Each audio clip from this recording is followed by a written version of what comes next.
जैसे उदर पूर्ण होने पर पुनः एक ग्रास भी रखने को तुम स्वीकार नहीं करते हो, ऐसे यशा कीर्ति के लिए स्वीकार जब नहीं कर पाओगे तब कहीं समाधि पा पाओगे, अन्यथा यशा कीर्ति की भूख में समाधि भंग हो जाएगी। बराबर? बसा, बैठ जाओ।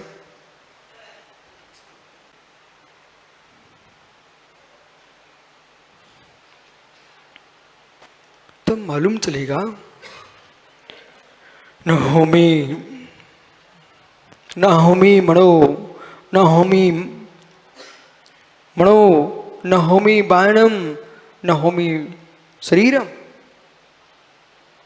मैं वचन नहीं हूं, मैं शरीर नहीं हूं, न मनो में वाणी, मैं मन नहीं हूं, मैं वाणी नहीं हूं। ज्ञायक स्वरूप। तब मालूम चलेगा, बोला मित्र आप धर्म के पास कितने हो? सारे जगत के धर्मों से दूर हो जाना ही निज धर्म है।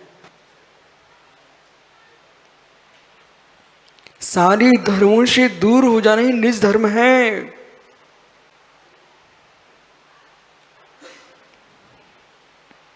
ये अध्यात्म है, ये अध्यात्म है। स्वीकार करो, स्वीकार करो अपने ज्ञान को परोक्ष में प्रत्यक्ष।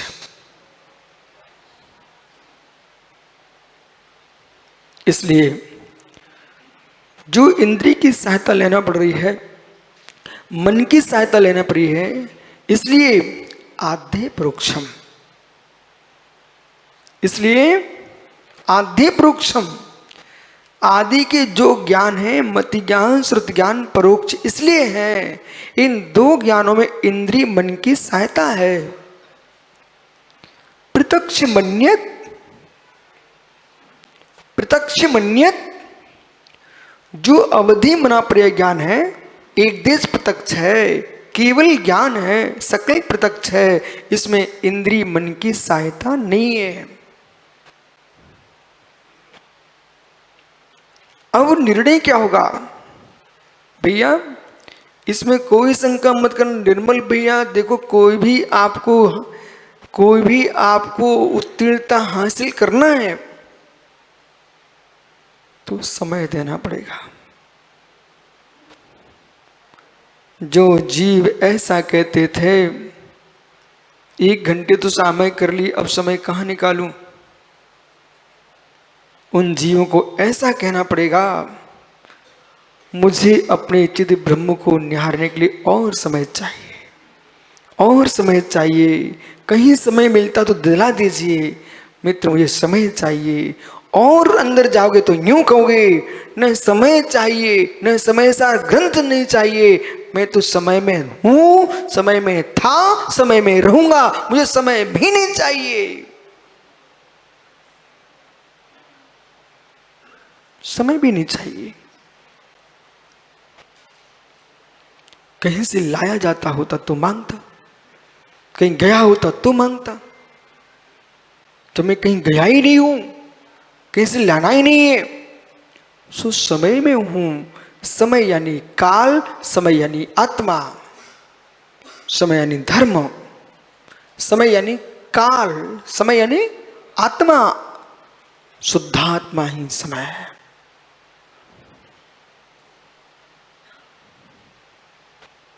इसलिए यानी इसलिए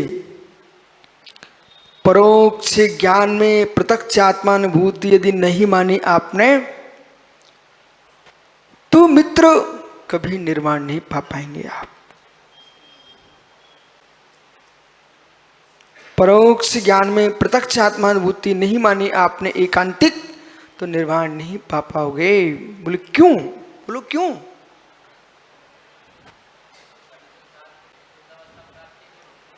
क्योंकि ये ध्यान दीजिए, प्रकट शुद्ध परमात्मा की उपलब्धि विद्वानों मनुष्यों, प्रकट शुद्धात्मा की उपलब्धि प्रकट शुद्धात्मा की उपलब्धि अब मेरी ओर निहारी है। आप लोग तो आज आपको उस स्थान तक भेजने ही मुझे, जिस पर लोगों को भ्रम टिका हुआ है। मांगलाल पंडित साहब, देव कुमार जी, निर्मल भैया, बरजात्या जी, ध्यान दीजिए। सेठी जी, प्रत्यक्ष आत्मा की अनुभूति परोक्ष ज्ञान से नहीं स्वीकारेगा जीव, शुद्ध आत्मा को प्राप्त नहीं कर पाएगा। अब कैसे आप तो संसार में अशुद्धि हो ना, मैं बिल्कुल सही कह रहा अशुद्धि हूं, फिर भी शुद्ध आत्मा। आइए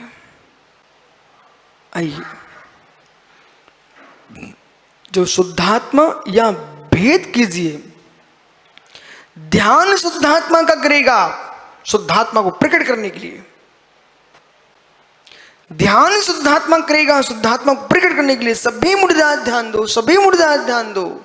मैं बार बार कह रहा हूं, ध्यान शुद्धात्मा का ही ले करना पड़ेगा, शुद्धात्मा की प्राप्ति के लिए। शुद्धात्मा की प्राप्ति के लिए शुद्धात्मा का ध्यान। अरे शुद्धात्मा का ध्यान का मतलब ही है कि तुम शुद्ध नहीं हो।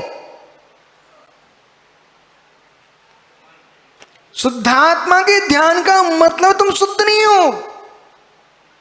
शुद्ध होंगे तो ध्यान नहीं होगा, वो शुद्धात्मा का ध्यान है क्योंकि शुद्ध नहीं हो। अशुद्धता के काल में अशुद्ध ज्ञान के साथ शुद्धात्मा का ध्यान करेगा जीव, तभी निर्वाण पाएगा। अरिहंतों का, सिद्धों का, आचार्यों का, उपाध्यायों का, साधुओं का ध्यान करने से मित्र तुम स्वर्ग जा पाओगे। ये प्रगत तत्व है। निशुद्धात्मा का ध्यान करोगे तभी भगवान बनोगे। देखिए, शुद्धात्मा का ध्यान, हां बिल्कुल सत्य है। निज पारणामिक के आश्रय लिए बिना परमात्मा नहीं बन सकते हो। निज पारणामिक का आश्रय लिए बिना परमात्मा नहीं बन सकते हो। यानी आइए अरविंद भाई मित्र सुन, भैया सुनो, भैया अरविंद भैया सुनो, अरविंद भैया सुनो।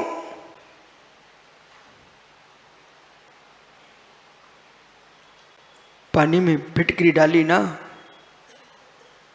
पानी में फिटकरी डाली ना,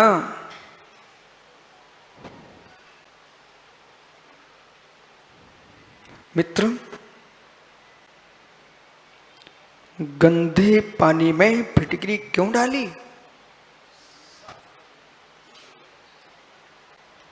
गंदे पानी में फिटकरी क्यों डाली?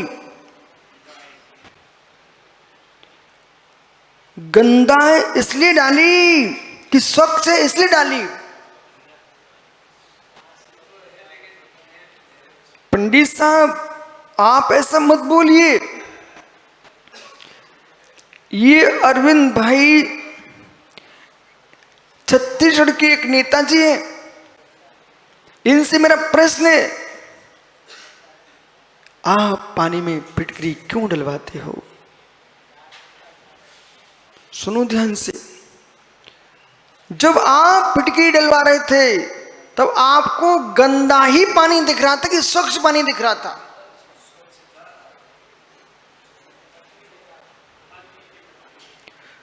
स्वच्छ पानी नहीं दिखाई देता आपको, स्वच्छ पानी दिखाई नहीं देता तो फिटकरी आप डलवाते ही नहीं। आपने जो फिटकरी डलवाई है वो मलिन पानी के आश्रय लेके नहीं डलवाई। समझ मित्र, आपने स्वच्छ पानी का आश्रय लेके फिटकरी डलवाई है। फिटकरी क्यों डाली? प्रणीत सागर जी बोलो, प्रणव सागर जी, इन्होंने जो फिटकरी डाली है इनका आश्रय, क्रिया नहीं आश्रय, अभिप्राय, लक्ष्य, एम, तो इनका लक्ष्य क्या था? नहीं, आप लोग ऊंचाइयां पाइए, ऊंचाइयां पाइए। इन्होंने जो पानी डाला, पानी में फिटकरी डाली है, ये पानी जो फिटकरी पड़ी हुई है इस जीव को पानी स्वच्छ दिखा कि नहीं दिखा? स्वच्छ पानी का आश्रय जीव नहीं लेता तो फिटकरी कभी नहीं डालता। ऐसे जो जीव निज भगवान आत्मा में स्वच्छ शक्ति से नहीं देखता तो मेरे मित्र संयम को धारण क्यों किया? मुझे भगवान दिखा है। पानी में फिटकरी डाली है क्योंकि मलिनता आंखों में दिख रही है। मलिनता चाक्षुष है, मलिनता चाक्षुष है, स्वच्छता अचाक्षुष है। ऐसे कर्म बंध जो मैं नो कर्म में दिख रहा शरीर के साथ हूं, पर शरीर के साथ होने पर भी मेरा चित ब्रह्म शरीर शून्य है, ऐसा जो वेदन करता वही भगवान बनेगा। मैं हिलने वाला नहीं हूं, विश्वास में मैं हिलने वाला नहीं हूं। कोई कितनी ताकत लगा ले कि आप कहो अशुद्ध का आश्रय, अशुद्ध का आश्रय। अशुद्ध के आश्रय से अशुद्ध ही पाओगे, यानी भगवान कुंद कुंद स्वामी लिख रहे श्री समय सार जी में, मान जीना चौर लिख रहे समय सार जी में, अरे मित्र लोहे के आभूषण पहनना है तो लोहे धातु खरीदना पड़ेगी। दूसरी जी भैया, यदि ये अरविंद भाई यदि सोने के आभूषण पहनना चाहते तो कौन से धातु खरीदना चाहिए? इनको सोना खरीदना चाहिए ना। ऐसे ही जिस जीव को भगवान बनना है उसको निज भगवान आत्मा का ही आश्रय लेना पड़ेगा। यह है द्रव्य दृष्टि, यह है द्रव्य दृष्टि। कोई टाल नहीं सकता, इसको नहीं टाल सकते। भैया भैया युग दूसरा चल रहा है, बुरा नहीं मानना आप लोग। ये बेबी क्या होता है? बेबी पुत्र, बेबी पुत्री क्या होता है? वही मैं सुनना चाह रहा हूं। अरविंद भी बताना, ये टेस्ट टू बेबी क्या होता है? शर्मनी का विषय नहीं है, सामान्य विषय हो चुका। बोर्ड लगे रोड पर,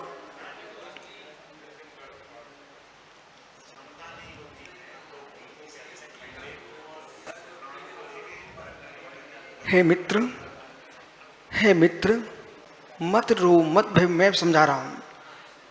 आप लोग पढ़े लिखे हो, मैं तो अनपढ़ आदमी हूं, फिर भी समझा रहा हूं। सुनिए आप, एक परख नली में आप अंडाणु बोल रहे हो, शुक्राणु बोल रहे हो, कोई बात नहीं, उसी भाषा को बोलते रहिए आप।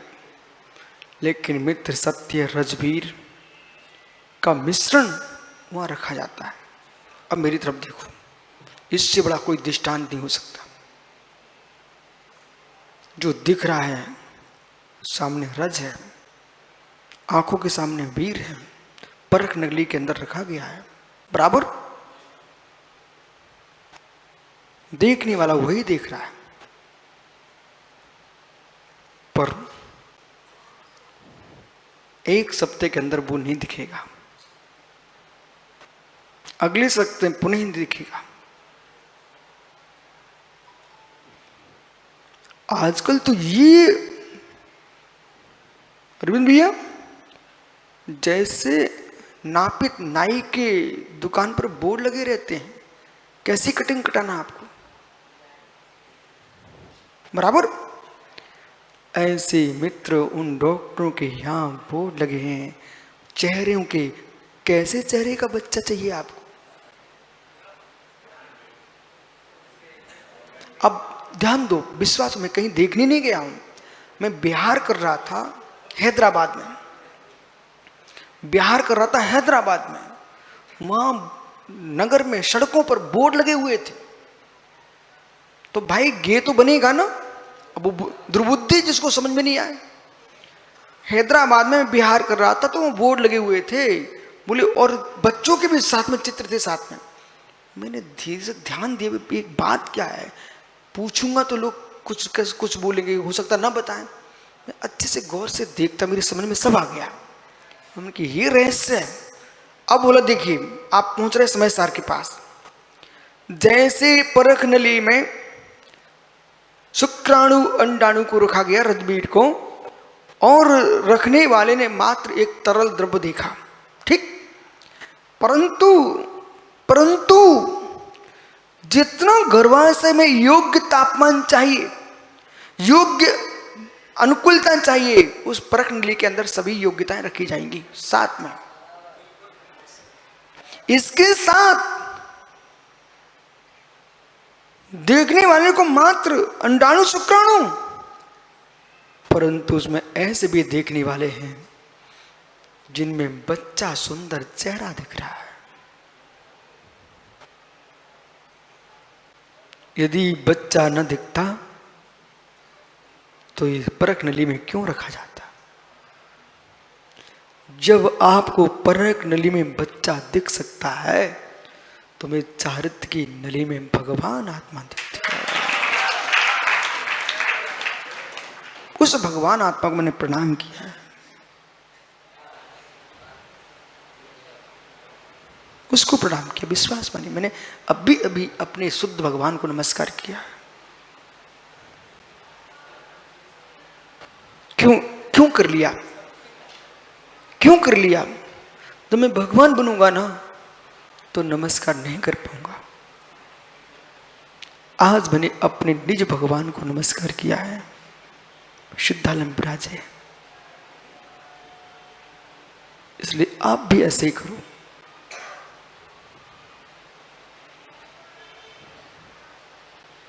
सारे विकल्प तुम्हारे समाप्त हो जाएंगे।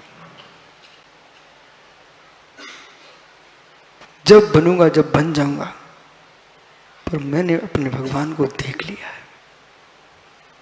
तो आप भी देखो ना भैया, इतने दिन से आपने मेरी भक्ति की है, तो मैं नहीं चाहता हूं आपको यहां छोड़ के जाऊं, संसार में तड़पते नहीं। सब चलो, सभी अपने अपने भगवान को देखो, सभी अपने भगवान को देखो। मंदिर भी आओ, पूजा पाठ सब करो, लेकिन